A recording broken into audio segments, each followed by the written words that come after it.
blessed. Hata kama hakuna manifestation, we call things that are not as though they were. We believe in a God who gives life to the dead, and we call them in faith. Dunia tunayoona siku ya leo haikuwa, lakini Mungu alinena na ikafanyika. Alisema kuwe amani na kunakuwa amani. Anasema uponyaji na unapatikana. Bwana Yesu asifiwe. Anasema watoto waokoke na wanaokoka.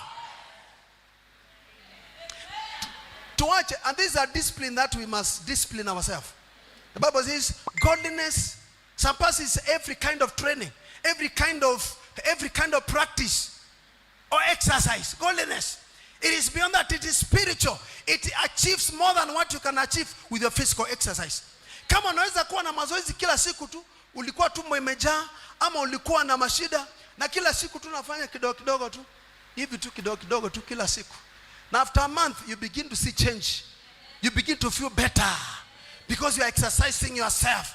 If you begin to exercise yourself spiritually, making declarations of faith, making confessions of faith, every day over your shamba, every day over your finances, every day over the church, sooner or later you begin to witness manifestation. You will see change. See, we exercise it. We engage in spiritual exercise. Kuomba tu kila asubuhi dakika 5, dakika 10, dakika 30, dakika masaa moja. Kila siku tuna jioni. Unakaa tu, maandiko yanasema pray continuously. And then you begin to see God fighting your battles. You begin to see God opening doors. Malango ya shaba na chuma yatafunjika, yataanguka. Kuta za adui zitaanguka. Kama Yeriko ilianguka kwa kuzunguka tu, hivi kuzunguka physically tu, for 7 days. Na siku ya 7 mara ngapi? 7.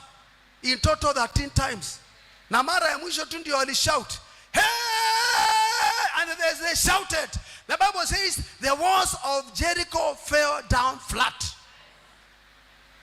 Yani zikaanguka, hata zako zitaanguka. Nasema kuta zako zitaanguka. Kuta za jamii yako zitaanguka.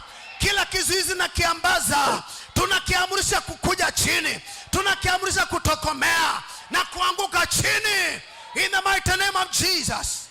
And every human declaration we cancel it and we nullify it in the mighty name of Jesus.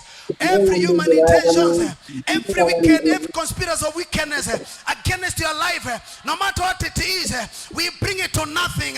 We dismantle it today. Every out of wickedness, we burn it up in the mighty name of Jesus.